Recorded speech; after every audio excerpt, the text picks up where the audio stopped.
Assalamualaikum warahmatullahi wabarakatuh.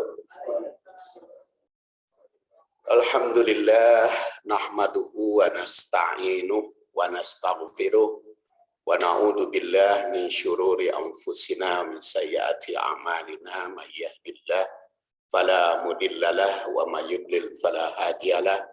Asyhadu an la ilaha illallah wahdahu la syarikalah wa asyhadu anna Muhammadan abduhu wa rasuluh alladzi la nabiyya ba'dah. Qala ta'ala fil Qur'anil Karim, a'udzu billahi minasyaitonir rajim, ya ayyuhalladzina amanu taqullaha haqqa tuqatih wa la tamutunna illa wa antum muslimun.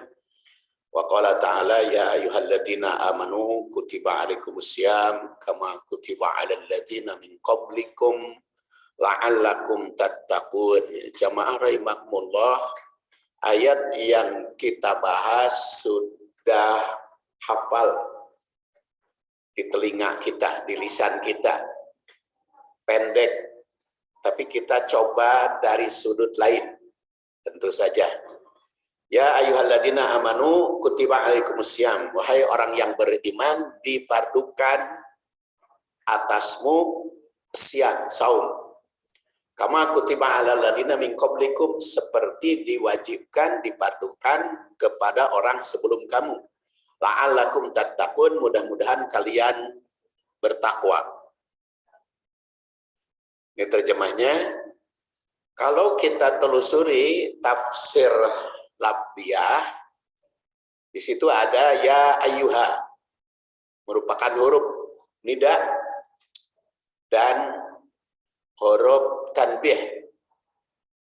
Makanya diartikan wahai siapa saja, alladzina, dan ingatlah, alladzina orang yang amanu telah beriman, kutiba ditulis, arti asalnya kutiba itu ditulis. Tapi karena di sini disambung dengan alaq, jadi termaktub, terwajib, difardukan. Alaikum, kepadamu asyam, saum, kama, seperti kutiba telah difardukan alal ladzina min qablikum, pada orang-orang sebelum kamu. La'allakum tattaqun, mudah-mudahan kalian bertakwa. Ditinjau dari sudut tarikh ayat ini, sebagaimana dikemukakan oleh At-Tabari yang wafat 310 Hijriah dan beberapa sanad atau beberapa mata rantai, ketika sampai di Madinah ada kewajiban saum itu 3 hari dalam 1 bulan. Jadi ada ketika Rasulullah SAW hijrah ke Madinah, di Madinah itu sudah ada kewajiban saum. Itu 3 hari dalam 1 bulan. Itu merupakan warisan dari Nabi Nuh. Dan mereka juga punya kewajiban saum tertentu pada bulan Ramadan. Seperti orang Nasoro. Jadi ini merupakan kelanjutan. Kedua, surat Al-Baqarah itu berkaitan dengan saum, turunnya setelah ibadah yang lain. Jadi sholat, diingatkan kembali, sholat turun pada wahyu ketiga. Wahyu pertama Al-Alaq, wahyu kedua Al-Qalam. Makanya dipahami dari sudut fikih, wahyu pertama Al-Alaq itu syahadat uluhiyah. Iqra bismi rabbikal ladzi khalaq, itu berkaitan dengan ketuhanan. Kemudian wahyu kedua yaitu surat Al-Qalam, itu berkaitan dengan syahadat risalah, karena dengan kerasulan Nabi Muhammad. Innaka la'ala khuluqin adzim. Dan wahyu ketiga adalah salat, ya ayyuhal muzammil qumil laila illa qalila. Jadi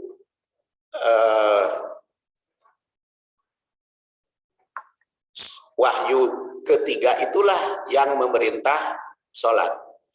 Sedangkan sholat fardu itu sudah berlangsung lama setelah wafat Siti Khadijah. Jadi selama 10 tahun Rasulullah Shallallahu Alaihi Wasallam itu sholatnya adalah sholat hajud. Kemudian baru berikutnya setelah Khadijah wafat, sholat 5 waktu, yaitu dengan peristiwa Mi'raj. Dan pada waktu Mi'raj, Rasul sholat itu semuanya 2 rakaat. Baru ada yang 4, Duhur, Asar, Isya, ada yang 3, Maghrib, dan tetap 2, yaitu subuh, itu setelah sampai di Madinah. Dan setelah 17 bulan kemudian, perubahan rakaat, setelah perubahan rakaat, perubahan kiblat, baru ayat saum ini turun. Dan ayat saum ini turun setelah ayat perang. Jadi makanya kalau ditinjau dari sudut rukun Islam urutan mah, syahadat, sholat, perang, zakat, saum, baru haji. Tapi kadang-kadang dalam rukun Islam itu ada yang zakat itu ketiga, ada yang keempat. Saum itu ada yang keempat, ada yang kelima. Tapi kenapa di kita dipatenkan saja gitu? Kadang-kadang jadi soal kepada anak-anak. Rukun Islam yang ketiga apa? Wajib zakat. Jadi lamun nyebut puasa itu salah. Padahal kalau kita perhatikan hadis mah ada yang zakat dulu, ada yang saum dulu, ada yang haji dulu, ada yang saum terakhir. Gitu. Tapi itu sudah ya karena dipengaruhi kalau fikih SD, SMP sudah dipengaruhi oleh salah satu pendapat. Jadi dipaksa, makanya karena di Indonesia itu dipaksakan salah satu pendapat, ketika ada yang berbeda itu berontak. Sama yang lain-lain juga. Rukun wudhu berapa? Pasti 6, namun opat salah. Padahal menurut Imam Hanafi makan opat. Jadi makanya kita berlatih untuk memahami al-Islam itu dari Quran dan hadis. Kalau kita pahami dari Quran dan hadis itu tidak jadi masalah berbeda paham. Kalau berbeda pahamnya penetapan hukum ya. Baik, kita lanjut. Kemudian tarikh yang ketiga, ibadah saum telah disyariatkan sejak para nabi dan rasul terdahulu. Ada Nabi Daud, ada Nabi Nuh, ada Nabi Musa. Sudah kita kenal tuh. Sekarang beralih ke tanasub. Kaitan ayat ini dengan ayat yang lain. Nah, tanasub itu ada beberapa cara. Yang pertama, tanasub ayat ini dengan ayat sebelumnya. Yang kedua, tanasub ayat ini dengan ayat yang menggunakan kalimat yang sama. Isinya, nadanya. Yang ketiga, tanasub ayat ini dengan melihat pengunci ayat. Dari 3 tanasub atau keterkaitan ayat ini, yang pertama ayat ini dengan ayat sebelumnya. Karena surat Al-Baqarah 183 pasti ada kaitannya dengan 182, 180, 181, 179, 180. Yang kedua, umpamanya dengan kutiba alaikum. Dan ternyata kalimat kutiba alaikum di dalam Al-Quran itu ada 4. Dan kaitan pengunci ayat. La'alakum tattaqun. La'alakum tattaqun itu dalam Al-Quran ada 5. Nah, kalau kita kaitkan dengan tanasub itu, maka kita akan memperoleh informasi sebanyak-banyaknya. Pokoknya kita lihat sekarang tanasub ayat dengan ayat sebelumnya. Sebelum berkaitan dengan kewajiban wasiat bagi orang yang merasakan mendekati mati, baik untuk orang tua atau kaum kerabat lain, sebagai keluarga, maka ayat berikut berkaitan dengan kewajiban individu. Ini kaitan dengan ayat sebelumnya, karena ayat sebelumnya kutiba alaikum idza hadara ahadakumul maut in taraka khairan wasiyah lil walidain wal aqrabin. Di situ ayat 180, 179, 180 berkaitan dengan wasiat. Jadi, kalau pada ayat sebelumnya berkaitan dengan keluarga, kewajiban keluarga, maka pada ayat ini kewajiban individu. Saum itu individu, walaupun harus melibatkan keluarga, mengajak keluarga. Kedua, pengunci ayat 180 menandaskan bahwa kewajiban wasiat itu sebagai hak bagi muttaqin atau orang yang bertakwa, karena di situ dikatakan haqqan 'alal muttaqin pada ayat 180 ini. Oleh karena itu harus berlandaskan takwa, dan ayat ini la'alakum tattaqun, agar kalian bertakwa. Kemudian ayat 180 menandaskan bisa saja isi wasiat itu diubah.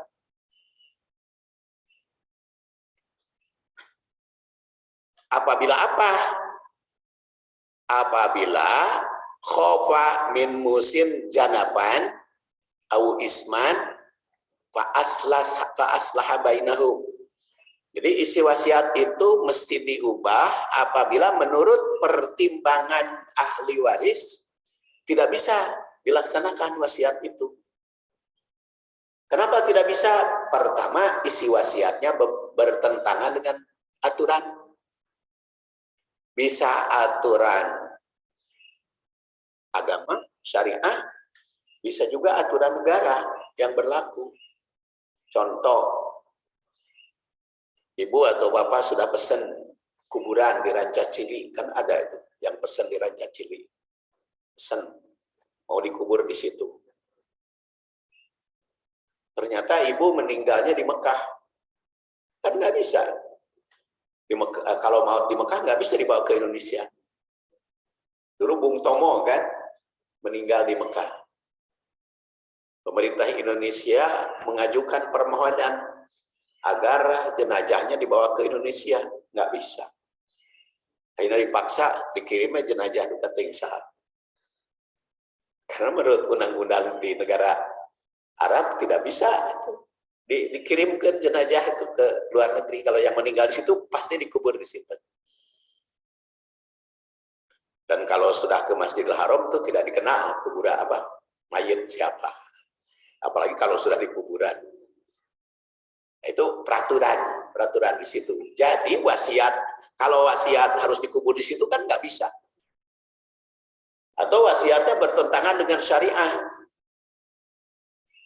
Bapak dan ibu wasiat, kalau meninggal warisnya dibagi rata. Laki-laki maupun perempuan, itu nggak bisa, harus diubah. Jadi keterkaitannya apa dengan bab saum? Saum juga ternyata bisa diubah apabila ada situasi dan kondisi.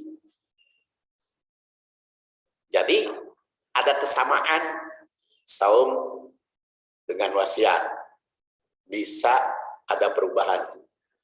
Saum perubahannya apa? Paman kana minkum maridun Apabila sakit, kan ayam makdudatnya diubah.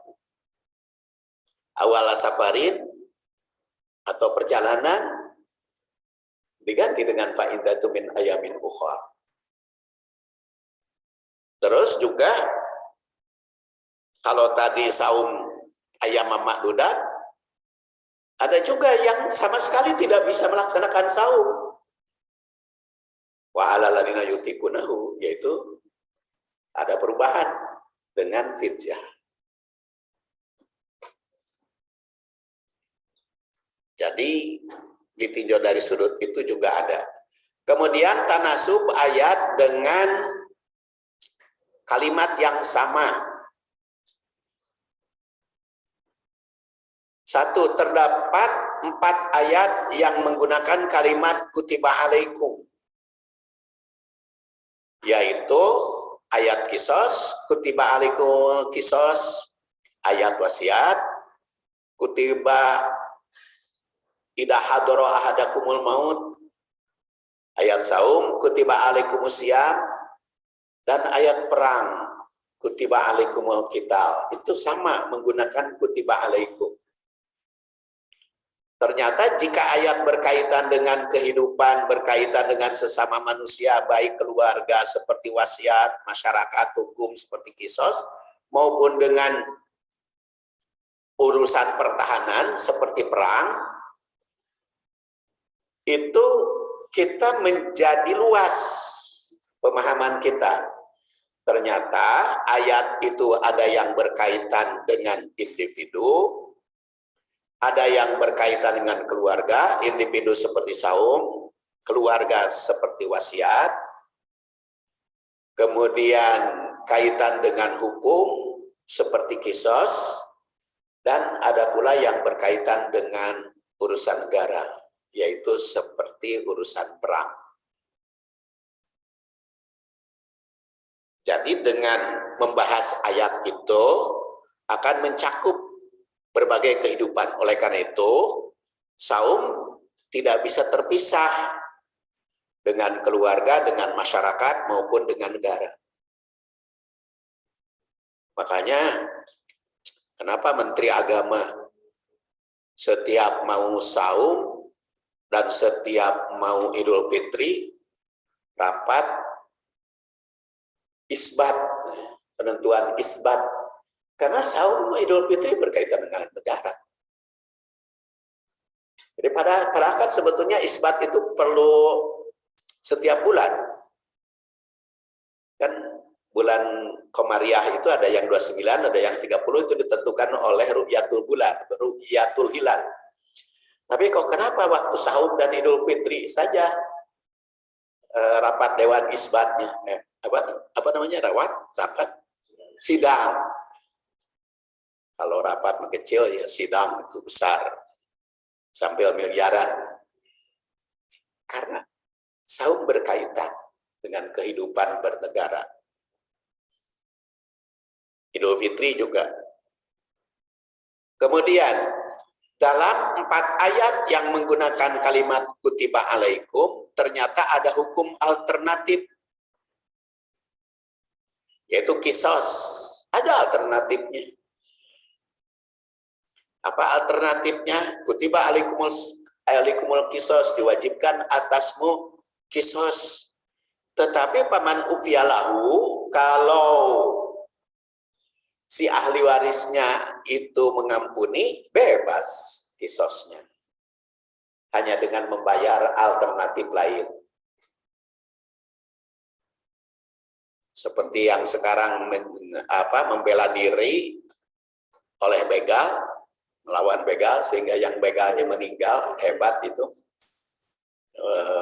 Bertengkar dengan 4 orang, 2 gugur, 2 begal itu meninggal.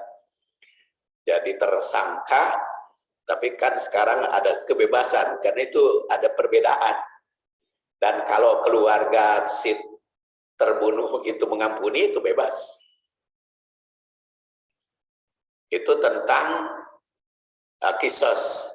Tentang wasiat tadi ada perubahannya, karena keluarga. tentang perang. Perang juga ada perubahan. Sedang berperang, berkecamuk. Ternyata yang diperangi menyatakan takluk, kan berhenti perang. Atau menyatakan ingin damai, berhenti. Demikian pula saum. Saum ada perubahan. Ternyata tidak bisa ayam makdudat, maka kodok. Tidak bisa kodok. Wa ala ladina yutikunahu. Walaupun terdapat perbedaan memahami. Contoh perbedaan memahami. Faman kana minkum maridon. Sakit. Sakit apa? Sakit yang bagaimana? Yang boleh buka itu. Di dalam memahami itu bisa berbeda paham. Karena di dalam Al-Quran tidak disebut penyakitnya. Apakah penyakit COVID-19 boleh buka? Tidak disebutkan. Kemudian perjalanan, ala safarin, perjalanan berapa kilo? Dulu Mamah Dedeh memfatwakan perjalanan 86 kilo. 86 kilo mah itu deket. Boleh buka. Sekarang bisa ditempuh 86 kilo itu cuma 30 menit lewat tol. Dari Buah Batu ke mana itu? Purwakarta. 10 menit. Masa bisa berbuka gitu. Tetapi kalau dari rumah saya ke mertua itu 90 kilo. Tapi kalau ke Purwakarta 80 kilo bisa ditempuh 20 menit. Tapi kalau ke rumah mertua itu 2 jam. Karena memang kan pulang belok jalan. Jadi Quran hadis tidak menyebut kilonya. Kenapa kita berani menyebut kilo? Nah, itu pikir pemahaman. Jadi bisa berbeda paham. Ya. Dan justru dengan tidak disebut berapa kilo, jadi luas maknanya. Makanya kalau kita kembali mengkaji Quran dan hadis, jadi luas maknanya. Saya alhamdulillah mengalami beberapa kali umroh di bulan Ramadan. Saya belum pernah berbuka ketika umroh. Walaupun pernah sampai saum itu 18 jam. Bahkan pernah 20 jam. Ya. Karena di sini sahur jam 4. Kemudian belenyengkan itu ternyata jam 21 maghribnya. Kan jadi 20 jam. Kalau sekarang maghrib teh di Mekah jam 19. Jadi kalau sahur di Jakarta jam 19 itu berarti 23 ya. Sahur di Jakarta ya 19 jam. Tapi enggak lapar. Jadi makanya tidak ditentukan, tidak diukur. Tapi pulang dari Jeddah ke sini jadi urangan. Makanya kadang-kadang kita saja menentukan berapa kilo. Padahal Quran dan hadis tidak menyebut. Tadi penyakitnya tidak disebut, berapa jarak yang ditempuh juga tidak disebut. Itu sebenarnya cukup luas. Sama halnya sekarang saya lihat perdebatan di televisi, di WA, di YouTube, segala macam tentang fidyah. Ada yang mengatakan fidyah bagi yang hamil teh harus dua-duanya, fidyah ongko, kodo ongko. Begitu pula yang nyusui. Ada yang mengatakan harus kodo. Tapi kalau kita telusuri hadis riwayat Ibnu Abbas, jelas nanti di terakhir saya tulis. Di bagian terakhir. Tapi yang jelas, tanasub atau keterkaitan ayat dengan ayat yang senada, kutiba alaikum itu punya kesamaan. Sama-sama 4 ibadah ini ada alternatif di dalam pelaksanaannya. Itu tanasuk. Dan kalau kita lihat ibadah saum mesti dilaksanakan tepat waktu, tapi jika sakit maka faman kana minkum maridun aw ala safarin fa iddatu min ayamin ukhra. Kemudian bisa qada dan tidak memungkinkan qada bisa fidyah. Fidyah berlaku bagi yang pertama yutikun, dipahami punya penyakit kronis yang tidak bisa diharapkan sembuh. Apakah karena penyakit tua ronta atau karena penyakit menurut penyelidikan dokter tidak mungkin mengalami kesembuhan. Itu yutikun. Bisa penyakit kronis, tidak. Sekali lagi tidak disebut penyakitnya. Hanya dipahami oleh para ulama dikaitkan dengan ayat sebelumnya, paman kana minkum maridun, sakit. Jadi kudu disebut penyakit nama. Yang penting kalau akibat saum bertambah sakit maka tidak perlu saum. Penyakit apa? Tidak disebut. Yang penting apabila saum tambah penyakit jangan saum. Nah, harek mah kan mah juga ada yang sembuh dengan saum. Atau penyakit bisul. Penyakit bisul bisa buka enggak? Tergantung bisulnya. Kalau bisulnya harus pakai antibiotik 2 jam sekali, makan obat mungkin tidak bisa. Jadi makanya tidak disebut. Kemudian apabila tidak memungkinkan qada wa ala ladina yuntikuna fidyatun ta'am miskin, maka apabila tidak bisa qada maka fidyah. Seperti apa yang tidak bisa qada? Ya tadi punya penyakit tua kronis ira harek qadona. Kan geus tua. Kemudian yang kedua, bentuk penyakitnya tidak bisa disembuhkan menurut penelitian dokter karena obatnya harus ada obat yang harus dimakan 2 jam sekali gitu. Nggak bisa ditangguhkan, itu fidyah. Yang hamil kapan mau qada? Sekarang hamil, nanti aja qadanya geus melahirkan kan menyusui itu 2 tahun, rek kumaha qadana? Nanti saja geus 2 tahun pan hamil lagi. Kalau rencana hamil lagi kan, jadi tidak mungkin qada. Justru makanya Ibnu Abbas itu memahami. Ini dalam riwayat Abu Dawud, saya kutipkan. Dalam buku memang belum saya kutip. Karena infonya dari petugas sudah saya susun bukunya. Info Pak Fidyah katanya dibahas, udah disusun bukunya.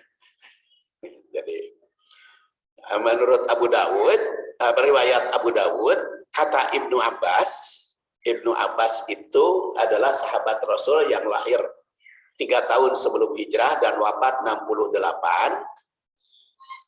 Wa alal ladina yutikunahu fidyatun ta'amu miskin itu berlaku pertama Syekhul Kabir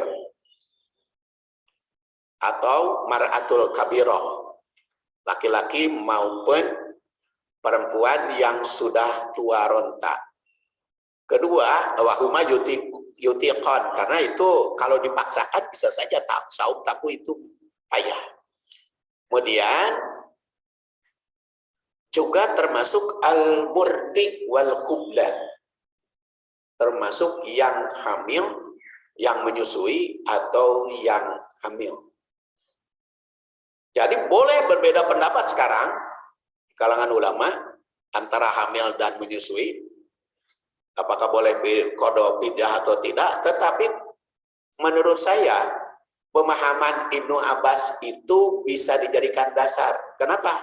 Karena Ibnu Abbas itu sahabat Rasul.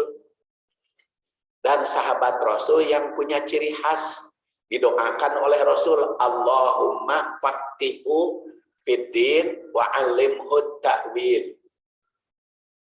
Ya Allah, berikan pemahaman tentang keagamaan Ibnu Abbas dan alimhu ta'wil, berikan kemampuan untuk takwil. Makanya Ibnu Abbas itu bisa dijadikan sandaran oleh para mufassir. Kalau Bapak baca Ibnu Katsir, kemudian Ibnu Jarir At-Tabari, kemudian Ad-Durrul Mansur, yang As-Suyuti itu pasti mengutip pendapat Ibnu Abbas. Kata Ibnu Abbas, hamil dan menyusui masuknya bukan sakit karena mereka sehat, tapi yutikun. Kenapa yutikun? Dipaksakan mah bisa, tapi repot.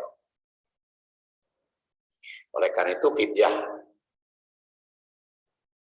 Kemudian berapa fidyah? Ramai juga di masyarakat, di WA, di Facebook, di macam-macam ukuran fidyah. Ada yang 1 mud, ada yang 1 sok, ada macam-macam. Tapi coba kita kaitan tanasub dengan ayat yang lain.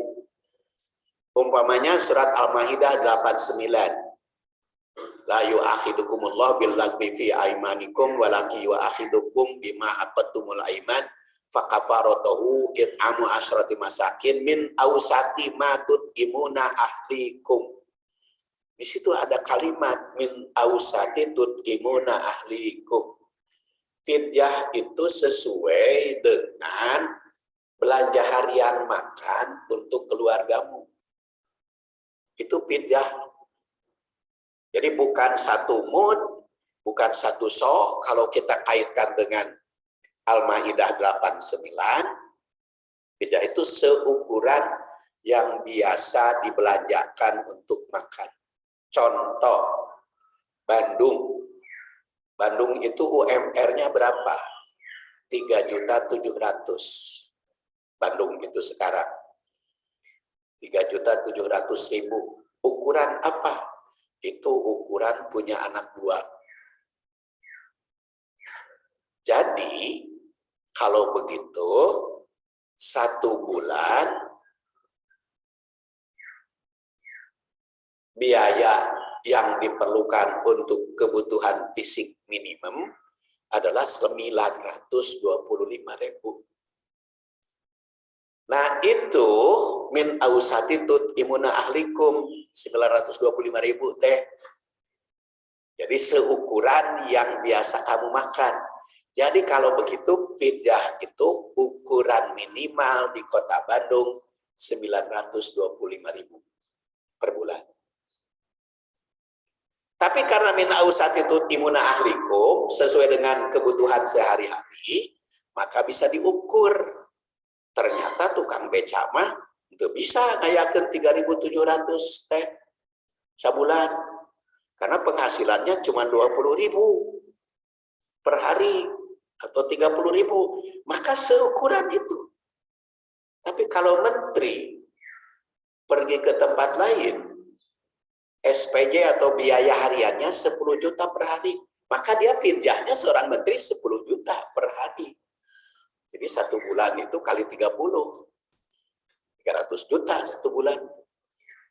Ketika Gus Dur luntak ke luar negeri, biaya hariannya $1.000 kan per hari. Maka kalau Gus Dur tidak saum, fidyahnya $1.000 per hari. Jadi itu ukuran berat fidyah. Jadi kalau Bapak ditanya nanti panitia zakat, orang tua saya tidak bisa saum, dia harus fidyah, berapa ukurannya? Jawabannya tadi, yang biasa makan sehari-hari berapa? Ya, tapi ukuran Kota Bandung minimal 925.000 per bulan. Nah, itu gambaran itu. Itu gambaran. Tapi kalau Kabupaten Bandung, Cianjur beda lagi. Jadi si panitia itu harus bisa menetapkan ini ukuran standarnya 925.000 per bulan. Untuk Ramadan sekarang, Ramadan yang akan datang berubah lagi. Sama dengan zakat fitri juga kan. Zakat fitri sekarang Kota Bandung berapa? 32. 32 berarti 1 kilonya 12,5. Iya, 12.800. Tapi kalau Bapak biasa makan beras Cianjur 15.000, bahkan basmati mah 50.000 per kilo. Jadi ngukur sendirilah ketika zakat itu, kalau mau uang ya ukur sendiri. Yang biasa makan beras berapa, jadi jangan sampai padahal yang kita makan tuh beras hitam yang apa namanya ya 20.000 itu per kilo, yang organik itu 20.000 per kilo, biasanya makan itu yang 20.000 per kilo. Kunaon zakat fitrah 32.000. Itu benar zakat fitrinya. Karena zakat fitri itu harus sesuai dengan harga beras. Jadi kalau kebiasaan makan itu beras organik yang 20.000 per kilo, berarti zakatnya harus 50.000. Jadi ngukur sendiri kan Allah menghisap, meneliti, Nah, kenapa Kota Bandung menetapkan begitu? Itu standar minimal. Standar minimal. Makanya kalau mau pakai uang harus dihitung begitu. Walaupun sekarang ada yang membantah dengan uang, tapi saya terbayang kalau tidak boleh pakai uang. Kaum muslimin itu sekarang 200 juta. 200 juta lebih ya, 220 juta kaum muslimin itu. Zakat fitrinya 2,5 kilo kali 200 juta. Jadi membutuhkan beras 5.000 ton. 5.000, bukan 5.000. 50.000 ton. Ayaan ke berasna se-Indonesia. Bingung kalau tidak boleh zakat fitri pakai uang. Kan kudu pakai beras gitu. Soalnya kebayangkan di Alpalah nanti harus beras, kita kudu boga gudang sakumaha. Jadi kepada yang mengatakan tidak sah pakai uang tuh cobalah tadabur Al-Quran dan Sunnah. Karena kan tidak menetapkan beras di dalam hadis juga kan ada ada tamar, ada macam-macam kan disebut. Jadi artinya kebutuhan makanan pokok. Nah itu fidyah, zakat fitri. Kalau saya mah bukan zakat fitrah. Zakat fitri dari dalam hadis tidak ada istilah zakat fitrah. Yang ada zakat fitri, sedekahul fitri atau zakatul fitri. Itu salah satu tanasuk. Kemudian kutiba alaikum tadi, ya. Lalu la'alakum tattaqun juga ada 5 ayat la'alakum tattaqun di dalam Al-Qur'an. Tapi saya simpan terakhir. Sekarang kita lihat ya ayyuhalladzina amanu kutiba alaikumussyam. Kita lihat ringkasannya aja. Ya ayyuhalladzina amanu, wahai orang yang beriman. Berarti iman menjadi dasar ibadah saum. Karena dipanggilnya ya ayyuhalladzina amanu. Kemudian kutiba alaikumussyam, dipardukan atasmu. Makna kutiba tadi asyam. Syam itu dalam arti bahasa al-imsak. Makanya kuda yang ditambat itu disebut saumatil khoil. Angin berhenti disebut dalam bahasa Arab saumatir rih. Berhenti angin. Saum itu menahan. Makanya di Bandung ada istilah imsak 10 menit sebelum subuh. Imsak dalam arti bahasa, bukan imsak dalam arti saum. Karena ketika imsak 10 menit sebelum subuh bukan berarti harus berhenti. Itu kan peringatan saja. Hanya ingat 10 menit lagi mau fajar. Makanya tahan, berhenti, jangan dilanjutkan. Bukan berarti tidak sah. Imsak itu karena apa? Karena jarak antara sahur dengan subuh, ketika sahabat ditanya, berapa jarak antara sahur dengan subuh? Sahabat tuh menjawab, qadra khamsina ayat. Kurang lebih membaca 50 ayat. Ada yang bertanya, 50 ayatnya berapa menit? Ya kumarek berapa menit? 50 ayatnya tergantung ayatnya tuh. Ayatnya surat Al-Baqarah 282. Terpanjang di dunia itu kan. 50 ayatnya sabaraha. Tapi kalau surat Al-Baqarah ayat pertama alif lam mim kan sudah ayat. Jadi alif lam mim 50 kali kan singkat. Atau inna atau inakal kausar 50 kali kan 5 menit selesai. Jadi justru dengan disebut 50 ayat tuh bebas. Waktu nama rek singkat, rek deket, rek cepat gitu. Yang penting dekat-dekat lah. Dekat-dekat gitu kepada subuh ya. Dekat-dekat kepada subuh.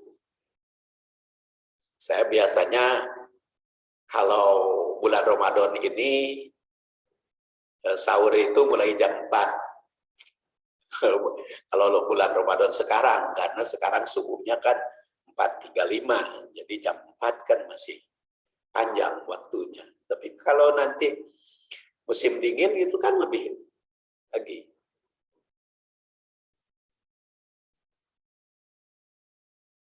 Dan di situ al-imsak anit ta'am wa syarab wal jima min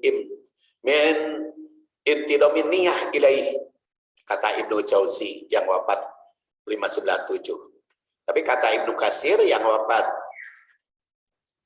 1372 Masehi atau 701 Masehi, imsak anit ta'am wa syarab wal wiqa biniyatin khalisah, harus niat dan ikhlas. Di sini kutiba alaikumusiyam. Karena di situ dikemukakan kutiba alaikumusiyam, maka saum itu menahan, bukan menyiksa diri. Makanya saum tidak perlu tersiksa, biasa aja. Karena yang penting menahan diri. Dan dari makan, minum, dan gaul suami istri di siang hari. Jadi bukan menahan lapar. Saum itu bukan menahan lapar.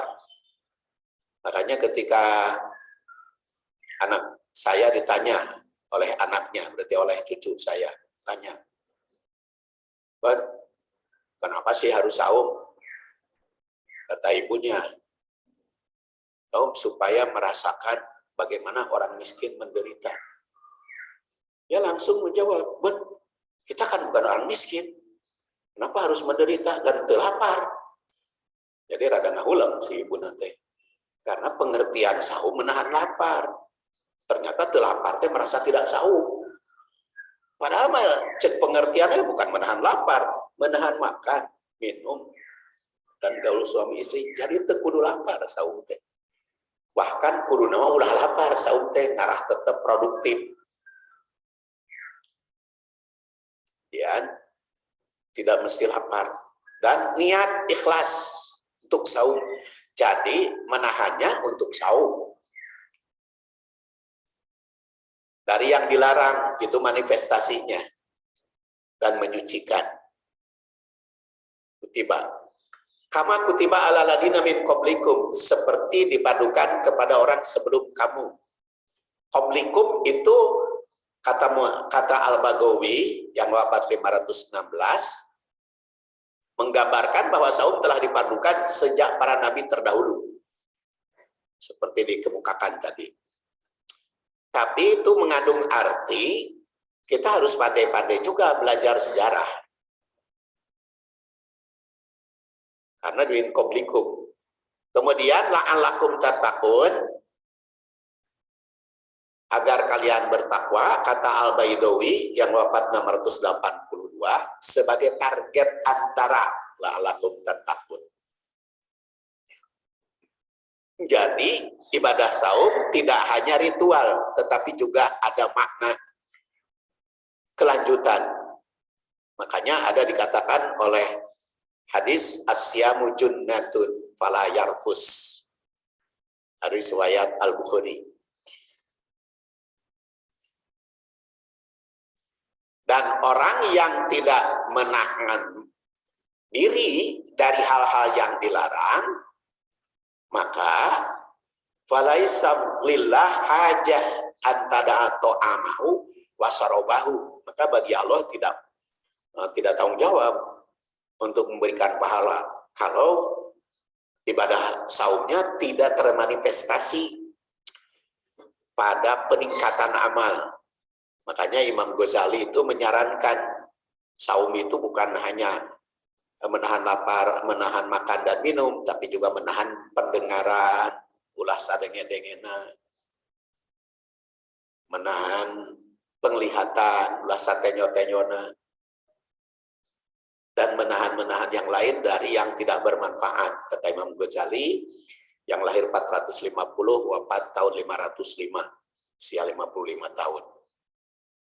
Sekarang kita lihat takwil ayat. Jadi loncat ya. Pertama, yang dipanggil ayat ini agar menunaikan ibadah saum adalah orang yang telah beriman. Oleh karena itu, orang yang tidak merasa terpanggil ayat ini berarti belum beriman.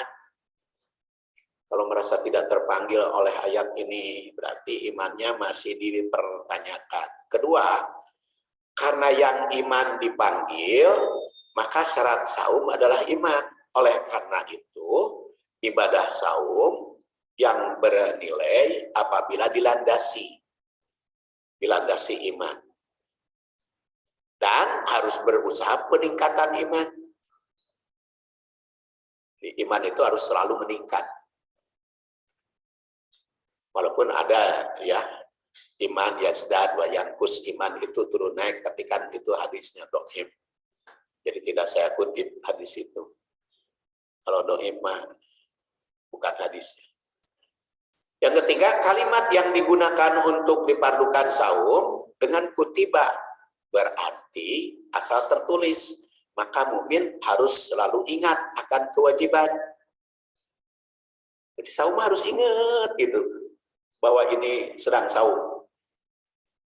Keempat, karena dituliskan termaktub, maka harus dilaksanakan dengan penuh tanggung jawab. Karena rahasia, jadi penuh tanggung jawab. 5. Saum telah dipandukan umat terdahulu, maka mengingatkan sejarah masa silam. Oleh karena itu, di dalam pelaksanaan ibadah saum, caranya harus membaca sejarah. Sejarah para nabi terdahulu, sejarah Rasul. Bagaimana ibadah saum? Zaman Rasul, Madinah, ya. Ternyata zaman Rasul ketika ibadah saum pertama saja, tahun kedua Hijriah, perang. Saum, perang Badar kan. Sampai Abu Lahab, Abu Jahal terbunuh untuk perang Badar. Ini saum yang membunuh zaman Rasul. Terus ternyata Rasulullah SAW itu dalam pelaksanaan ibadah saum, kegiatan-kegiatan yang lain masih berjalan. Jadi tidak usah berhenti ekonomi. Tidak usah jalan terus saja. Kemudian yang keenam, saum diharapkan mencapai derajat takwa, la'allakum tattaqun. Meraih takwa, maka mesti diupayakan secara optimal, karena la'alla itu litaroji. Jadi takwa itu tidak menjamin ya, tidak dijamin setiap yang saum itu pasti takwa tidak, makanya la'allakum. Jadi menjadi manusia takwa itu harus diupayakan. 7, takwa pada dasarnya pengendalian. Oleh karena itu saum harus mampu mengendalikan. Tatbik ayat. Ramadan dalam perspektif ayat 183 surat Al-Baqarah berarti bulan peningkatan iman. Ya ayyuhalladzina amanu. B. Melaksanakan saum secara baik karena kutiba alaikum dengan penuh tanggung jawab. C. Mengkaji sejarah karena wa alal ladina min qablikum kama kutiba alal ladina min qablikum dan la'alakum tattaqun. 2. Langkah yang mesti ditempuh agar saum yang dilakukan itu bernilai baik, maka ibadah saum dipadukan atas prama, maka berusaha peningkatan iman. Makanya bulan Ramadan masjid-masjid semakin sibuk, makin penuh. B. Proses ibadah saum mesti dilakukan dengan sebaik mungkin, dengan penuh rasa tanggung jawab. C. Ibadah saum telah diwajibkan atas umat terdahulu, maka sejarah terus-menerus kita kaji. Ibadah saum tidak hanya bersifat ritual, tapi ada urusan sosial. 3. Nilai ibadah saum tidak hanya dari sudut keimanan, keikhlasan, tapi juga ada suatu adanya dampak positif kepada pembinaan diri. Kemudian ayat-ayat yang bersifat khobariyah, berita, itu mengandung isyarat perintah. Jadi kalau amanu, maka peningkatan iman. Walaupun ada al-iman yajrad wa yanqus tadi, itu hadisnya dhaif. Kemudian peningkatan iman harus terus-menerus dilanjutkan. Kita lihat di surat Al-Anfal langkah-langkahnya. Kemudian kutiba alaikumusiyam, karena kutiba maka harus mengajak orang, mandalla ala khairin falahu mislu ajri fa'ilihi. Jadi harus mengajak orang, terutama keluarga. Kemudian kutiba alaikum, kama kutiba ala ladina min qablikum, harus mengkaji masa silam, sejarah, masa kini, dan masa yang akan datang. Seperti disebutkan dalam surat Al-Hasr, ya ayyuhalladzina amanu taqullaha wal tandun nafsum ma qaddamat lighad wattaqullaha innallaha khabirum bima ta'malun. Ketujuh, la'allakum tattaqun. Ternyata itu ada 5 ayat dalam Al-Qur'an. Pertama, Al-Baqarah 21, ya ayuhan nasu budu rabbakumul ladzi khalaqakum wal ladzina min qablikum la'allakum tattaqun. Berarti mencapai takwa berdasar ayat ini, satu, mesti ibadah secara benar, ubudu. Kemudian ikhlas, rabbakum. Kemudian sadar bahwa diri penciptaan Allah, alladzi khalaqakum. Keempat, ingat purwadaksi manusia, asal usul kita. Karena di situ khalaqakum. Dan yang kelima, mengingat masa silam. Itulah alakum tattaqun. Kemudian Al-Baqarah 63, ujungnya sama, la'alakum tattaqun. Nah, berarti di sini berpegang teguh. Khudu ma atainakum biquwwah. Kemudian memahami isi kitab. Jadi kalau ingin la'alakum tattaqun, kita harus paham isi kitab. Makanya tadabbur. 3, kekuatan fisik, bikuah. Jasmani dan rohani harus kuat. Kemudian banyak mengingat apa yang berada di dalam kitab itu. Karena di situ wadkuru mafih. Dan la'alakum tattaqun, pertahankannya. Kemudian ketiga, Al-Baqarah 178, 179. Seperti tadi, penegakan hukum mesti disiplin diterapkan. Kedua, hukuman sesuai dengan dosa. 3, alternatif hukuman. Makanya di dalam Islam itu ada hudud, ada takzir. Kemudian yang keempat, memberi balasan pada secara ma'ruf, paman ufiyalahu min akhi syai'un fattiba'un bil ma'ruf. Kelima, mengharapkan rahmat Allah, karena Kisos itu min rabbikum warahmah. Keenam, tidak boleh berlebihan. Karena pamani tada ba'da dzalik walahu adzabun alim. Dan takut kepada Allah Subhanahu wa taala akan siksanya. Takut. Kemudian Al-Baqarah 183 yaitu kutiba alaikumusiyam tadi. Itu langkahnya berdasar 183 ada 5 peningkatan iman, lakukan saum secara tanggung jawab, pengendalian diri, kemudian secara masa silam dan ada upaya. Dan ayat yang kelima surat Al-An'am ayat 153. Di situ inna hadza sirati mustaqima, mengikuti jalan. Kemudian menghindari jalan yang lain. Wala tattabi'us subula fatafarraqa. Jadi ada kalimat kan sekarang katanya banyak jalan ke Roma, banyak jalan hidup. Jalan hidup satu yang benar, itu jalan hidup sirati mustaqimah al-Islam. Dan menghindari perpecahan karena di situ fatafarraqa. Jadi dengan demikian agar saum meraih takwa mesti ditempuh petunjuk ilahi sebagaimana diuraikan dalam berbagai ayat yang intinya dalam surat Al-Baqarah 183. Jadi ayat 184 nama tahun depan kalau masih ada usia. Cekap segitu ada pertanyaan, maka subhanakallahumma wa bihamdik asyhadu an la ilaha illa anta astaghfiruka wa atubu ilaik. Maka kalau ada pertanyaan, maka Bapak. Waalaikumsalam warahmatullahi wabarakatuh.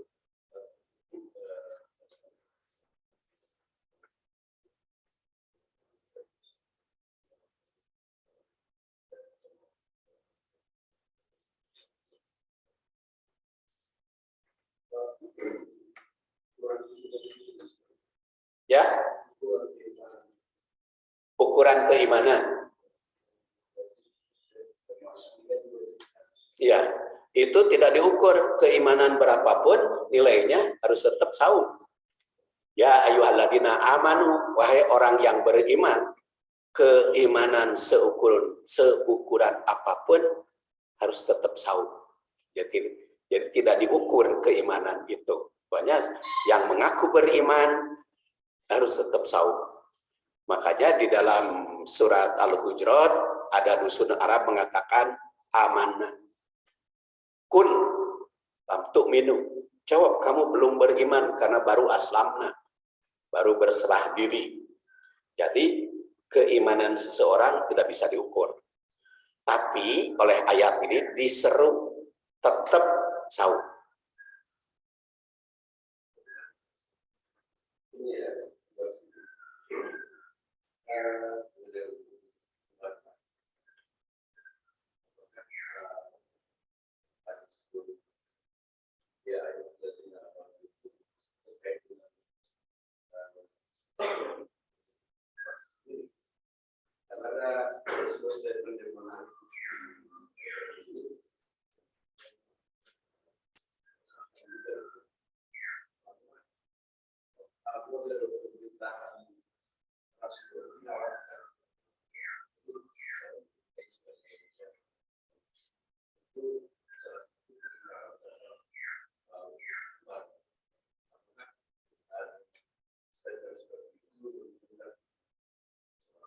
Ya, ukuran keimanan berdasar hadis riwayat Ahmad yang lahir 164 wafat 241 yaitu 6 rukun iman ya.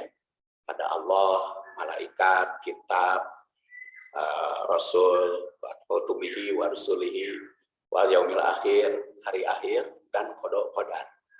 Jadi ukuran itu membatasi bahwa yang diimani, iman itu apa? Percaya 100%. Yang diimani 100% hanya 6 saja. Jadi kita tidak boleh percaya kepada yang luar 6 100%. Seperti ke pemerintah, jangan percaya 100%. Harus ada kritik. Suami kepada istri, jangan percaya 100%. Istri kepada suami, jangan percaya 100%. Itu husnudzon. Harus bersangka baik. Jadi ada koreksinya. Karena yang 100% hanya kepada 6 saja. Itu salah satu tafsiran. Salah satu tafsiran. Tapi apabila kaitan dengan pemerintahan berdasar pemerintahan Rasul dan lain sebagainya kan masih dipertanyakan apakah pemerintahan Rasul Madinatul Rasul itu apakah pemerintahan atau negara, apa kerajaan, apakah khilafah, apakah republik, itu masih diperdebatkan, masih terus didiskusikan, dan insya Allah diskusinya sepanjang masa. Insya Allah sepanjang masa. Sampai sekarang aja kan udah diskusi gitu. Dan biarkan saja itu diskusi gitu. Dan biarkan saja itu berjuang sesuai dengan pendapatnya masing-masing. Gitu Pak itu Pak. Ya. Kalau dijelaskan Pak karena panitia zakat ini terkadang tuh ada aja yang bertanya Pak. Diperjelas lagi pengertian zakat fitrah, mal, proses itu. Yang kedua, zakat infak sudah Pak. Ya, itu zakat, infak, sedekah, wakaf. Saya akan bahas nanti di Masjid Baitur Rahim minggu depan ya. Karena kebetulan pengajian saya ahad keempat itu di Baitur Rahim. Jadi diminta membahas zakat, infak, sedekah. Tapi di sini ringkasannya aja. Kalau ditinjau dari sudut bahasa, zakat itu 2 minimal. Yaitu az-ziyadah dan tazkiyah. Ziyadah numbuh, tambah, berkembang, dan pembersihan, itu zakat. Kemudian yang kedua, sedekah. Sedekah itu sedekah benar, tetap. Sedekah itu artinya tepat memberikan sasarannya. Infak itu menurut bahasa membelanjakan sesuai kepada kebutuhan, baik kebutuhan diri maupun kebutuhan orang lain. Kalau wakaf itu habsul ain.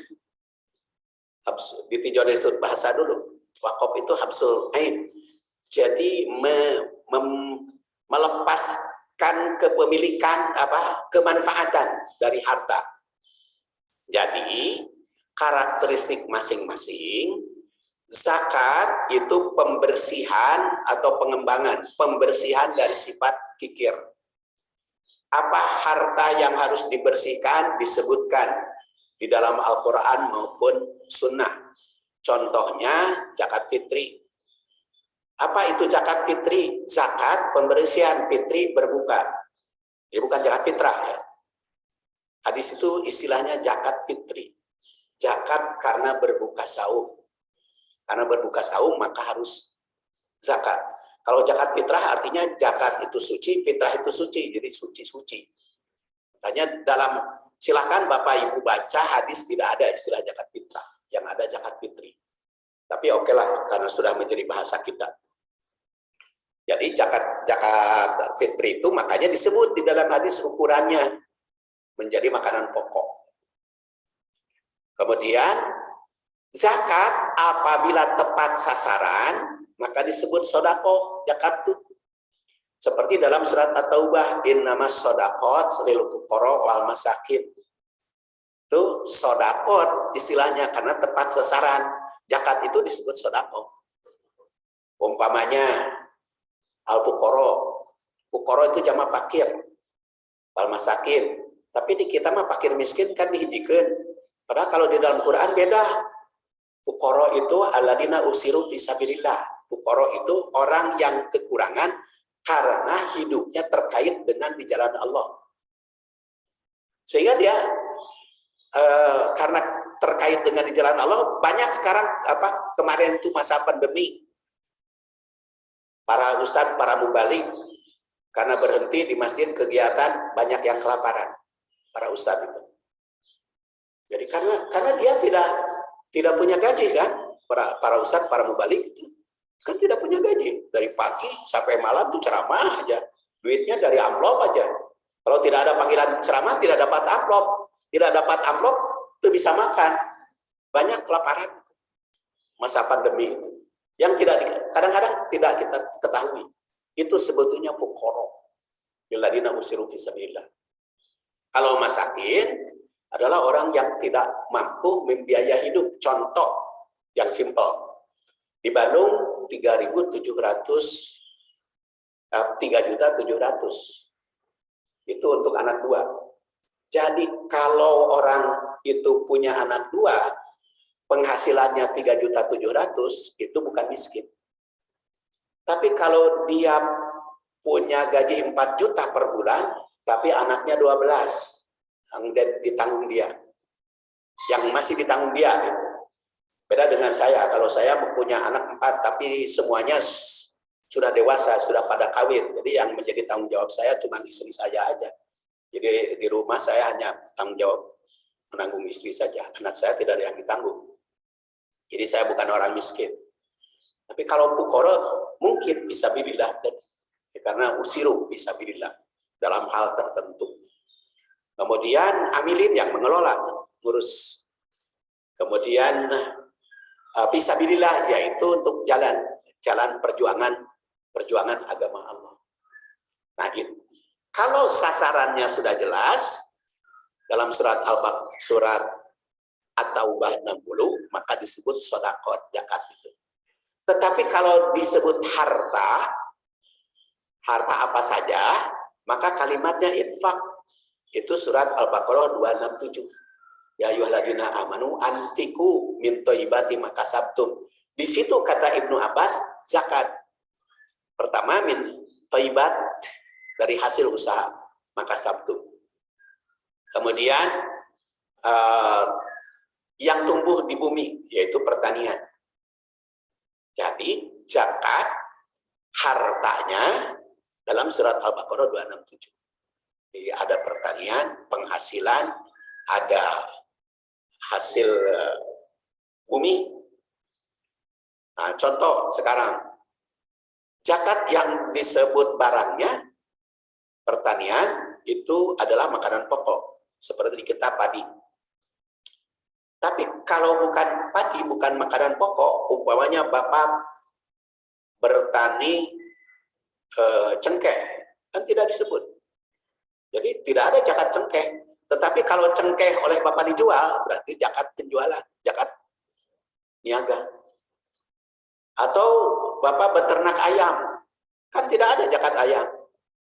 Jadi kalau Bapak beternak ayam sudah jutaan ekor ayamnya, kalau hanya untuk dimakan sendiri, tidak pernah dijual, tidak perlu zakat. Tapi kalau dijual, itu zakat niaga. Tetapi kalau ngurus kambing, 40 ekor, walaupun dimakan sendiri, harus zakat. Seperti zakat emas. Zakat emas. Itu ada perhiasan, ada simpanan. Kalau yang namanya perhiasan, sepanjang itu pakaian, maka tidak ada zakat, kecuali ketika membeli, ketika membayar, ketika diterima. Maka ukurannya itu nisab. Jadi kalau melebihi nisab, jadi kalau ibu punya emas di rumah 100 gram, maka yang wajib dizakati lebih dari nisab. 85 gram emas itu, 20 dinar. Berarti yang 15 saja yang dizakati tiap tahun, yang 85-nya tidak perlu. Jadi makanya kalau ibu tidak mau zakat emas, emasnya 84,9 mili. Jadi tidak wajib. Karena itu perhiasan, tapi kalau lebih harus zakati. Niaga, hasil bintoibati maka sabtu. Hasilnya. Jadi kalau hasil kan gampang gitu. Kalau modal itu kan doi hadisnya. Ya. Tapi hasilnya, umpamanya punya perusahaan pom bensin. Jadi yang 1 miliar disimpan di Pertamina tidak perlu zakati itu. Karena itu modal. yang keuntungannya. Rumah punya 18 rumah. Tidak perlu dijakati rumahnya mah, tapi lamun disewakeun penghasilan.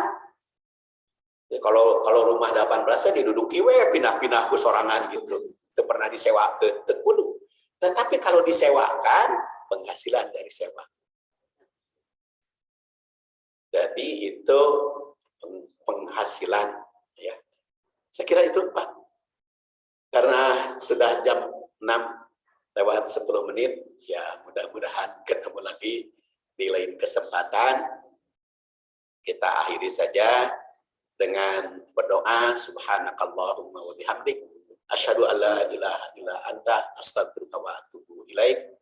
Assalamualaikum warahmatullahi wabarakatuh.